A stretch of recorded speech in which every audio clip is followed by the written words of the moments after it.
শুধু দর্শক আসসালামু আলাইকুম। আমরা এসেছি রায় দক্ষিণ জয়মণ্ডপ সিংগাট মানিকগঞ্জে যা অবস্থিত। আপনারা দেখতে পাচ্ছেন যে এই যে খামারটি দেখছেন এটা হলো দীর্ঘ 18টি বছর সৌদি আরব কাটিয়ে দেশে এসে উনি কী করবেন বুঝতে পারছিলেন না। তখন চিন্তা করলেন যে এখানে এসে যদি আমি গরু পালন করি তাহলে হয়তোবা কিছু একটা করা যাবে। সেই চিন্তা থেকেই উনি গরু পালন শুরু করেছেন এবং উনি আরও চিন্তা করছেন যে কিভাবে এটা সফল হওয়া যায়। আমরা জানবো এই খামারির কাছ থেকে। চলুন আমরা কথা বলি এই খামারির সাথে। আসসালামু আলাইকুম। ওয়ালাইকুম সালাম। কেমন আছেন? আলহামদুলিল্লাহ, ভালো আছেন? ইনশাআল্লাহ। নামটা জানতে পারি? আমার নাম আজিমউদ্দিন, মোহাম্মদ আজিমউদ্দিন। আজমউদ্দিন ভাই, আমরা একটা খামার দেখতেছি, ছোটোখাটো একটি খামারই দেখতেছি এই জয়মণ্ডপ রায় দক্ষিণ গ্রামে। আপনার বাস কি করতেন এই খামার করার আগে? খামার করার আগে আমি বাইরে ছিলাম, বিদেশ ছিলাম, সৌদি আরবে। সৌদি আরবে কত বছর? প্রায় 18 বছর ছিলাম আমি। 18 বছর পরে একবার দেশে ফিরে গেছেন। একবার এসে বসছি। কি করছেন দেশে সৌদি আরবে? ওই আমি পানির বোরিং করতাম। আচ্ছা আচ্ছা, কেমন কাটলো এই 15 বছর সৌদি আরব? ভালো, ইনশাআল্লাহ ভালোই কাটছে। ভালোই কাটছে? ইনশাআল্লাহ ভালো। আচ্ছা আচ্ছা, তারপরে দেশে ফিরলেন কতদিন হলো? দেশে গত 1 বছর করোনার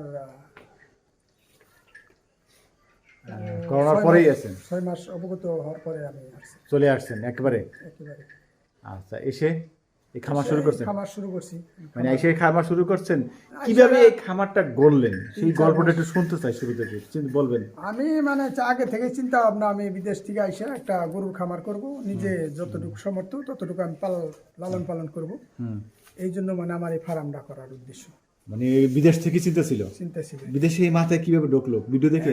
ভিডিও দেখি, আমরা অনেক ভিডিও দেখি। তারপরে আমরা তো কৃষিকাজের লোক, আমরা কৃষিকাজ করে খাওয়া এটাই ভালো মনে করি। এটাই ভালো মনে করছেন, এই জন্য বিদেশ থেকে ভাবছেন যে দেশে যখন যাবো তখনই এই গরু পালন করবেন। যেই স্বপ্ন, যেই ভাবনা, সেই কাজ। আচ্ছা, শুরুটা কেমনি করলেন দেশে এসে? শুরুটা মানে আমি 6 মাস পরে থেকে মানে আমি ঘরটা করছি। ঘরটা করার পর থেকে ধীরে ধীরে ঘর করেছেন? আচ্ছা, এই যে আমরা ঘরটা দেখতেছি, তিনি বলছেন যে একটা ঘর করেছেন। আমরা যে ঘরটা দেখছি টিনের ঘর, কয় ফিট বাই কয় ফিট? এটা 36 বাই 21 ফিট। এই দেখতেই পাচ্ছেন 36 লম্বায়। আমরা দেখুন 36, আর পাশে হলো 21 ফিট। পাশে হলো 21 ফিট। 36 by 21 fit. কয়টি গরু পালন করা যাবে এখানে? 16টা গরু পালন করা যাবে। আবার ওই যে ওই সাইডে আমি কিছু জায়গা রাখছি, পুরো বসির লেগে আলাদা রেখে দিয়েছি। আচ্ছা, পাশে আবার জায়গাও আছে। 16টা গরুর জন্য এই ঘরটা নির্মাণ করেছেন। 16টা গরু পালনের জন্য যে ঘরটা নির্মাণ করেছেন, টোটালে কত টাকা খরচ হয়েছে ঘরে? এটা আমার ঘরে মোটামুটি 5.5 লক্ষ টাকার মতন গেছে। 5.5 লক্ষ টাকা? আচ্ছা আচ্ছা, মানে মাটি কেটে উঁচু করতে হয়েছে এখানে? না, ওইটা আমি নিচেই করছি। এখানে মানে মাটি অল্প ফেলাইছি, মানে ওই ব্রিক দিয়ে নিচে থেকে গাই তুলছি। ওই সাইড কাঁচার আছে। আচ্ছা, পিলার দিয়ে করেছেন? পিলার দিয়ে উঁচু করছেন? হ্যাঁ। মাটি এখন নিচে দেন নাই? না না না, মাটি বেশি দিনই, হালকা মাটি দিছি। আচ্ছা, পিলার ফ্লোরটা ফাঁকা করছেন? ফ্লোর পাকা করছি, মানে ফ্লোরের নিচে বালি আছে। ফ্লোর যাতে নাকি মানে তাড়াতাড়ি শুকায় যায়, এই জন্য মানে আমি ফ্লোর দিয়ে করছি। আচ্ছা আচ্ছা, ঠিক আছে। আমরা আসলে 5 লক্ষ টাকা খরচে 16টি গরু পালন করা যাবে। এখন জানতে চাচ্ছি কি গরু দিয়ে শুরু করেছেন? আমি প্রথম মানে গাভী গরু উঠেছি 2টা আগে। গত বছর মানে দুধের গাভী কিনছিলাম, দুধ বিক্রি করছি। শুরুতেই গাভী? হ্যাঁ, শুরুতেই গাভী। আর তারপরে পাশাপাশি মানে আমি ষাঁড় গরু খাইছিলাম। পাশাপাশি ষাঁড় গরু। আমরা যে শুরুতে গাভী থেকে কথা বলি, দর্শকদের দেখাই, চলুন। আমরা আপনার গাভী যেটি কিনছেন সেটি এখনো তো আছে? হ্যাঁ, দুইটাই আছে। এই দুটি আছে। আমরা দেখতে পাচ্ছি দুটি গাভী। আমরা যে প্রথম গাভীটি দেখতে পাচ্ছি, তমুজউদ্দিন ভাই, এই যে গাভীটি দেখতে পাচ্ছি, এটা ওইটার বাচ্চা। ওইটা আচ্ছা, বাচ্চাও আছে, আমরা বাচ্চাটা দেখাবো। এই যে গাভীটি দেখতেছি, প্রথম যে গাভীটি, এটি কত দিয়ে কিনছেন এবং কি জাতের? 1,30,000 টাকা দিয়ে কিনছি। 1,30,000? আচ্ছা, যখন কিনছেন তার আগে কয়টা বিয়ান দিয়েছে গাভীটি? এটার আগে 2টা বিয়ান দিছে, আমার এখানে এসে 3টে। আবার এখন বর্তমানে ভর্তি আছে। আপনার এখানে এসে 3টা? তাহলে 2টা 3টা কত? 5টা নাকি টোটাল 3টা? না না, টোটালি। ও, আপনার একটা দিছে? আমার এখানে একটা, আর ওই আগের হলো 2টা। 3টা। আর বর্তমানে গাভীন আছে? গাভীন আছে এখন বর্তমানে। ও আচ্ছা আচ্ছা, কত কেজি দুধ পাচ্ছেন? আমি ওটা 10 কেজির মতন পাইছি। ওইটা সারাদিনে না এক বেলায়? না, এক বেলায়। আর বিকালে? বিকালে আমি গাইটা নিই। আচ্ছা, বিকালে আপনি টানেন না? বাছুর খাবার সেই দুধ রাখছেন? আচ্ছা, ওটা কি জাতের গরুটা ছিল? ওটা দেশাল মানে ওই দেশাল জাতি পুরুষ জাতি ও দেশালি পুরুষ ক্রোজ জাতের। আচ্ছা আচ্ছা। এটা এটা পরেরটা দেশাল এটাও ক্রস দেশাল। আচ্ছা এইটা সম্পর্কে একটু জানি, এটা কত দিয়ে কিনছেন? এটা 1,30,000। এটাও 1,30,000। এইটার বাছুর এটা এইটার বাছুর দেখতেছি পাশে। আচ্ছা যখন কিনছেন তখন এই বাছুর নাকি আপনার খামার আছে? এই বাছুরই আগে 3টা দিছে, এইটা দিছে 1টা। আগে 3টাতে এটা 4th নম্বর, এইটা সহ কিনে নিয়ে আসছেন? হ্যাঁ, আমার এখন এটা ভর্তি আছে, এটা 6 মাস ভর্তি আছে। এটা 6 মাস গাভিন আছে, 6 মাসের গাভিন। আমরা এই যে 6 মাসের অবস্থা আছে যখন আনছেন বা দুধ কত কেজি করে পাচ্ছেন? এটা 7 কেজি ভাই করছে এক বেলায়? একবেলায়। আচ্ছা আচ্ছা। বাছুর সহ কিনছেন 1,30,000। 30। বাছুরটা কত হবে এখন? এখন কত 60-65 মতন যাবে। আচ্ছা আচ্ছা, দর্শক একটু দেখুন, বেশ চমৎকার। আমরা এবার একটু সার গরু নিয়ে কথা বলি। আরো দুটো বাছুর দেখতেছি। এটা আমি কিনছি কিছুদিন আগে। এটা কিনছেন? এই যে গাবি এবং বাছুর কিনছেন কোন হাটের থেকে না গ্রাম থেকে? না, এটা গ্রাম থেকে বাড়ির পাশ থেকে কিনছি। এটা নিচ্ছে 42,000। 42,000। কতদিন হলো? এই সপ্তাহে সপ্তাহখানেক। আচ্ছা, এইটা আপনার খামারের? আমার ওই যে যে প্রথম গাবিটা বলছেন হ্যাঁ, ওইটা। যে সেইটার বাচ্চা? সেটাই হচ্ছে। আচ্ছা আচ্ছা, এটার অবস্থা কি এখন? বেশ ভালোই দেখা যাচ্ছে। কয় মাস হয়েছে বয়স? এটা 7 মাস বয়স। কি জাতের? একটু গঠন তো ভালো দেখা যাচ্ছে। ব্রাহ্মা জাতের। ব্রাহ্মা বীজ দিচ্ছেন? ব্রাহ্মা মানে বীজ এরা আগেই দিছিল, ও তারাই দিছে? তারাই দিছিল। আমি ভর্তি কিনেছিলাম তো। চমৎকার। তাহলে ব্রাহ্মা আমরা দেখতে পাচ্ছি, দেখুন ব্রাহ্মা। তবে পার্সেন্টেজ খুবই কম মনে হচ্ছে। এটা কম মানে দেশি বীজ দেওয়া তো, অরিজিনাল ব্রাহ্মা না। ব্রাহ্মা অরিজিনাল তো নাই, আপনি দেশি গাভীর ভিতরে ব্রাহ্মা বীজ দিয়েছে। হ্যাঁ। পার্সেন্টেজ কত পার্সেন্ট? 60% না 50% হবে? এটা 50-60% হবে। এটা তো তাহলে যত্ন নিচ্ছেন ভালো করে। এটা তো ভালো একটু দামের। কিছুদিন আগে মানে একটু অসুখ হয়েছিল তো, অসুখের কারণে হয়ে গেছে ভাই, ঠিক আছে? নাহলে আরো ভালো ছিল, আরো ভালো ছিল। ছিল। এখন সুস্থ আছে? এখন সুস্থ। এর বয়স কত? 7 মাস এটা। 7 মাস। আচ্ছা, 7 মাসের একটা ভালো অবস্থানে আছে। এটা তো ভালোই হবে। দাম কিরকম? এটা তো বিক্রি চিন্তা নেই? বর্তমানে এখন বিক্রি চিন্তা নাই, কিন্তু 80-85 হাজার অনেকজন এসে এই করে মানে বলতেছে। বলতেছে। ও আচ্ছা আচ্ছা। এবার আমরা আরো কিছু সার আছে, আমরা এই প্রথম থেকে দেখি। এখানে একটা আছে, এইটা কিনছেন হ্যাঁ, এটা কিনছি। কতদিন আগে? এটা জোড়া কিনছি 1,10,000 দিয়ে। জোড়া? এইটার সাথে আরেকটি? এটার সাথে ওই ওই ওই যে আচ্ছা, আমরা সেটা দেখবো। এইটা নিয়ে দেখি। 1,10,000 কতদিন হলো? এটা 3 মাসের মতো হয়েছে। 3 মাস। আচ্ছা আচ্ছা দর্শক, তাহলে 55,000 টাকায় পড়ছে। এখন কত হবে? এখন কত 70-75। 70-75। আচ্ছা, আমরা আরো দেখি। এখানে আছে এই যে পরেরটা, এটা হলো 1,60,000। মানে এইটা জোড়া কোনটা? পাশেরটা? ওইটা ওইটা। একদম লাস্টেরটা? আচ্ছা দর্শক, এই যে লাস্টে যেটা দেখতেছেন ওইটা, আর এটি 1,04,000। আর প্রথম যেটা দেখছি সেটা এইটা, এইটার সাথে মাঝখানেরটা। আচ্ছা, ওইটা হলো 1,10,000। আচ্ছা তো ভাস, এখন তো বেশ ভালোই হবে। এখন জোড়া যেটা কিনছে 1,04,000, কত যাবে? 1.5 লাখ। 1.5 লাখের মতন। 1.5 লাখ যাবে। আর যেটা কিনছে 10, সেটা 10-এরটা 30-35। আচ্ছা আচ্ছা, বেশ ভালোই। এটা তো এখন, এটা তো আমরা ধারণা করছি, এটা আরো লালন পালন করে। আরো লালন পালন করবে। এখন তো বর্তমানে ঘাস একটু কম, ঘাসের জন্য মানে ঘাস কম দিচ্ছে। আর শীতের সিজনে গরু গ্রোথ বাড়ে কম। বাড়ে কম। এখন খালি নর্মালি খাওয়াই রাখা। নর্মালি খাবার রাখছেন। আচ্ছা, এই দুধের গাভী সম্পর্কে বা এই ষাঁড় গরু সম্পর্কে আপনার অভিজ্ঞতা নাই, এদিকে আসুন। একটু জানতে চাচ্ছি যে এর যত্ন কিভাবে করেন, কোনো সমস্যা সম্মুখীন হচ্ছেন? এটা তো ইনশাল্লাহ সমস্যা হয় নাই আমার। সমস্যা হয় নাই। তারপরে প্রাথমিক মানে একটু সমস্যা হলে বাড়ির পাশে ডাক্তার আছে আমার স্বাস্থ্য ভাই, ওই ট্রিটমেন্ট দেয়। ওই কিডনির ওষুধ টষুধ খাওয়ানো হয়। তারপরে এমনি মেডিসিন লাগলে মেডিসিন দেয়। আবার আমরা কিছু পাতলা পায়খানা করলে বা দেহামাতপুর যায়, গোবর পরীক্ষা করার লেগে পরীক্ষা করে এনে ওষুধ খাওয়া। আচ্ছা আচ্ছা, ট্রিটমেন্টে আছেন মোটামুটি। এখন ধীরে ধীরে 1 বছরে কতটুকু অভিজ্ঞতা হয়েছে, কি মনে করছেন? ইনশাল্লাহ হইতেছে, আরো হবে। আরো হবে? দীর্ঘদিন যখন বাইরে ছিলাম মানে এত অভিজ্ঞতা ছিল না। যখন শুরু করছেন তো অভিজ্ঞতা ছিল না। যতদিন যাচ্ছে অভিজ্ঞতা হচ্ছে। দিনে দিনে হচ্ছে। কি মনে হচ্ছে, গরু পালনে কি লাভ? পালতে পারলে তো লাভ আছে। পারলে যেহেতু আমরা কৃষিকাজ করি, আমরা পালে লাভ আছে। কিন্তু আমার এগুলো এত ইচ্ছুক ছিল না।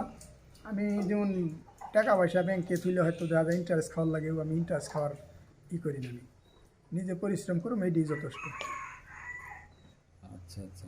একটু দীর্ঘদিন বাইরে মানে আপনি চাচ্ছেন যে ব্যাংকে যদি টাকা রাখি ওটা আমার সুদ খাওয়া লাগতেছে, ওষুধ খাওয়া লাগে, কিন্তু এই সুদটা না খেয়ে আমি নিজেই নিজেই গরু পালন করে আমরা দেখি এইটা হালাল খাওয়ার চেষ্টা করি। হ্যাঁ অনেকেই বলে লস লস লস শুনেন, তো আছে কিন্তু লস শোনার পরেও কেন আপনি আগ্রহী হইলেন তাতে?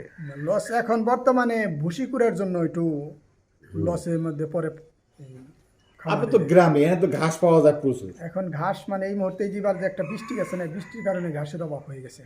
হ্যাঁ, এই বৃষ্টিটার কারণে এবার ঘাসের অভাব হয়ে গেছে, নাহলে ঘাসের ঘাস অভাব হয়ে হয়ে গেছে। যেত। প্রচুর বৃষ্টি হয়েছে না কিছুদিন আগে, ঘাস সবুজ ঘাসগুলো অনেক মারা গেছে, এই জন্য মানে ঘাসের একটু চাহিদা কম।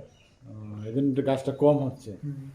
আচ্ছা, আমার আর একটা জিনিস বলি আমি, সেটা হলো আপনি কতদিন প্রবাস জীবন কাটিয়েছেন? আমি 18 বছর কাটাইছি। 18 বছর সৌদি আরব ছিলেন, আর দেশে এসে 1 বছর হলো এটা 1 করছেন। বছর 1.5 বছর মতো হয়ে গেছে। তাহলে আপনি বলছেন ওইখানে যে শ্রমটা দিতেন আর এইখানে যে শ্রম, তাতে কি অনেক বেশি শ্রম দিতে হয়? এটাই হ্যাঁ, দেশে শ্রম বেশি দিতে হয়, বেশি শ্রম দিতে বেশি হয়। শ্রম দিতে হয়। মানে আপনি কি মনে করছেন যে গাবি এই এই সেক্টরটায় যদি শ্রম দেওয়া যায় তাহলে সফল হওয়া যাবে কিনা? হ্যাঁ, শ্রম ঠিক মতো শ্রম দিতে পারলে সফল হওয়া যাবে। তো কোন কোন জিনিসগুলি আসলে আপনার লক্ষ্য করা উচিত আপনার মনে হয়? এগুলা গরুরে টাইম টু টাইম মেনটেন করে খাওয়া দাওয়া করার লাগবে। গরুর চিকিৎসাপাতি ও রোগ ব্যাধি হইলে বাদে সাথে সাথে ডাক্তারের সহায়ন সম্পন্ন হতে হবে। আচ্ছা, আপনি কি এখন শিখে ফেলছেন যে আসলে কি কি হয় কিছু আসলে? কিছু মানে মানে শিক্ষা কখন হয়ে কি গেছে, করতে হবে সেটা বুঝে বলছেন। বুঝে ফেলছে এখন। আসলে কি কি হয় আসলে? এখন দেখা যায় কিছু কিছু গরুর আছে মানে পাতলা পায়খানা হয়, পাতলা পায়খানাটা হইলে বাদে গরুটা অনেক ভিতরে নষ্ট হয়ে যায়। হুম, তখন সাথে সাথে মানে ডাক্তারের সহায়ন সম্পন্ন হওয়ার লাগে, তখন ও ডাক্তার ট্রিটমেন্ট দেয়, ওষুধ দিলে বাদে ঠিক হয়। তো আমি 10-15 দিন খাওয়াইলাম, ভালো করে খাওয়াইলাম, খাওয়ার পরে একটা পাতলা পায়খানা হইলে বাদে তখন ওই গরুটা হুম, হুম। অতিরিক্ত ঘাইটা যায়। আচ্ছা, যেমন আমার প্রথম ওই বাছুরটা ওই ঘাইটে গেছে, অনেক ঘাইটে গেছে। আমার ওই বাছুর আগে সুস্থ ছিল, ব্রাহ্মাটা ব্রাহ্মাটা, পাতলা পায়খানা হওয়ার কারণে ঘাটার কারণে আমার ওই এখন আমি গোবর পরীক্ষা করে ওষুধ আনছি, তাতে আমার ওই 1000 টাকার মতন ওষুধ বাছুরের লাগছে। আচ্ছা। এই যে আপনি গরু পালন করছেন, আপনার গাভী 2টা আছে, ওগুলো কি দুধ দিচ্ছে এখনো? একটা দুধ দিচ্ছে, একটা এখনো 3 কেজি 3.5 কেজি করে করছে, আর একটা 6 মাস ভর্তি, তো এখন আর এটা দুধ দিচ্ছে না। দুধ দিচ্ছে না। কত টাকা করে দুধ বেচা যায়? এখন 60 টাকা 65 টাকা 70 টাকা। আচ্ছা, যেহেতু আপনি 18 বছর সৌদি আরব ছিলেন, এসে আপনি এই যে এটার মধ্যে এই খামারে মনোনিবেশ করলেন, আসলে ভবিষ্যতে আর কি করতে চান? ভবিষ্যতে এখন দেখা যাক, যদি লাভবান হইতে হয়তো এখান থেকে আমি এগুলো খামার টামার বন্ধ করে হয়তো অন্য শহর অঞ্চলে যাবো, বাসা টাসা করবো, বাসা টাসা করার পরিকল্পনা আছে আমার। ও আচ্ছা, জমি কিনে ওখানে বাড়ি করার চিন্তা ভাবনা? কেন গ্রাম থেকে শহরে কেন যাচ্ছেন? গ্রামে মানে এখন বর্তমানে কৃষির ইটা খুব কষ্টকর, কৃষির ইটা অনেক কষ্টকর। কি লেগে আমরা এবার মানে একটা বৃষ্টির কারণে বহুত শস্যগুলো মার গেছে, আবার দ্বিতীয়তে ধান লাগাইছিলাম, ধানটা পানির কারণে মার গেছে, আর সেই কৃষিকাজে মানে খুব একটা স্বাবলম্বী হওয়া যায় না। এই কারণে আপনি শহরে যেতে চাচ্ছেন। শহরে যেতে শহরে যে কি পরিকল্পনা করছেন, কি করবেন? হয়তো দেখা যায় আমি এগুলো কমপ্লিট বিক্রি টিক্রি করে বাসা টাসা ই করে ভাড়া টাড়া দিব, ওই যে ওইতেই চলবে আমার। আচ্ছা, বাসা ভাড়া দেবেন। আসলে আপনি যে 1 বছর হলো আপনি এটা করতেছেন, 1 বছরই তো নাকি? 1 বছর। আপনার কি মনে হয় যে গাভীতে লাভ বেশি না ওই ষাঁড় গরুতে লাভ বেশি হয়? লাভ পালে দুটোটাই আছে, মানে গাভী তো বছরে দেখা যায় বাচ্চা দিতেছে, হুম, হুম। আর ষাঁড় গরুতে আবার পয়সা আছে কিন্তু পরিশ্রম একটু কম দিতে হয়, গাভী গরুতে বেশি দিতে হয়। গাভী গরু সারা 12 মাস বৈরি খাওয়াইতো, আর ষাঁড় গরু তো একটা ঈদের সময় আসলে বাদে বেশি বিক্রি করে আলানি, তখন একটা ঝঞ্ঝট কমে গেল গা, আবার দেখা যায় 3-4 মাস রেস্ট থাকে আবার কিনা। খামার নিয়ে ভবিষ্যৎ পরিকল্পনা কি? এখন খামার আছে, দেখি এখন এই পর্যায়ে মানে পালতেছি যখন, এইভাবেই পালার চিন্তা ভাবনা আছে। আচ্ছা, আচ্ছা, আর যদি এই যে গাভীগুলি যদি আপনারা মনে করেন এটা 8-10 কেজি 12 কেজি দুধটা হচ্ছে, এটা যদি বেশি দুধের গাভী যদি রাখা যায় তাহলে কি খামারে পোষাবে কি না? পোষাবে, 10-12 দুধ হইলে পোষাবে।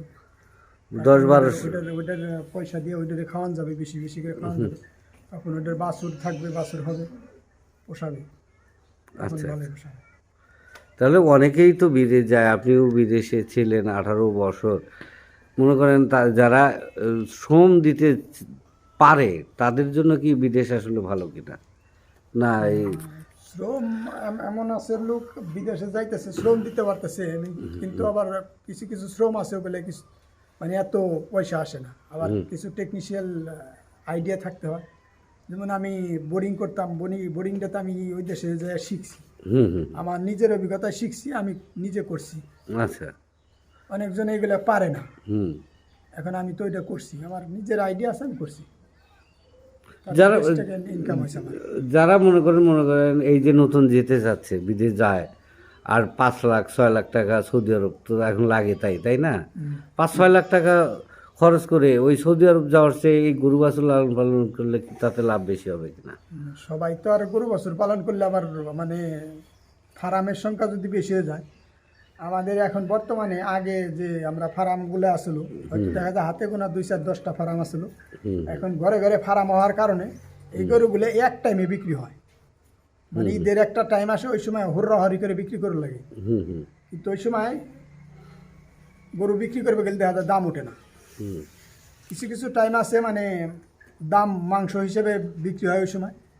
আচ্ছা, আমরা যদি কুরবানির জন্য না করে মনে করেন 5 মাস পর পর যদি এটা সেল দেই, তাতে কি লাভ হবে কিনা? 5 মাস পর পর মানে লাভ হবে, কিন্তু গরুর একটা জিনিস কি মানে এই যে এই শীতের সিজনটা না, শীতের সিজনটা, এই সিজনটা গরু মানে বাড়ে কম। আচ্ছা গরমের সিজনটা না পেলে তার গরুর চেহারাপাতি ভালো হবে না, আর বাড়বো না। হুম হুম যখনই গরমের একটু আবহাওয়া পাইব, তখনই গরুগুলো আস্তে আস্তে আস্তে আস্তে আস্তে বাইরে উঠবো। তো শীতের সিজনে একটা জিনিস কি, গরুর দামটা একটু কম থাকে, কিনে কি করা যায়, গরমের সিজনে আসলে বাদে গরুর দাম বেড়ে যাবে। আচ্ছা, সর্বশেষ প্রশ্ন, আপনি এই প্রবাসী যারা আছেন, এই প্রবাস থেকে দেশে ফিরে কিছু করবেন ভাবছেন, সিদ্ধান্ত নিতে পারেন না, আপনি তো প্রবাসী ছিলেন, সেই প্রবাসী ভাইদের উদ্দেশ্যে কিছু বলতে চান কিনা, যারা দেশে এসে কিছু করবে, কি করবে? এখন প্রবাসী যারা ভালো বেতনে চাকরি বাকরি করে, হ্যাঁ তারা হয়তো দেখা যায় ভালো বেতনে চাকরি করে না, এইখানে না সেই মানে কিছুদিন ওইখানে ভালো করে কাটাইয়া যদি পয়সা পাতি নিয়ে এসে অন্য অন্য বিজনেস করে, কিংবা বাসা বাড়ি করে ভাড়া দিতে পারে, ওইটাই ভালো। কিন্তু গরুর ফার্ম করে এখন বর্তমানে ওই সবাই যদি গরুর ফার্ম করে, তাইলে আর গরুর ফার্মে মানে এত হবে না, যেহেতু খাদ্যর দাম বেশি। আগে যেমন আমরা খাদ্যটা খাওয়াইতাম কম পয়সায়, এখন এই বছর 1500 টাকা বস্তা খাদ্য। না না, অন্যান্য বিজনেসও তো করতে হবে, নট অনলি অন্যান্য খামার। business করাই ভালো।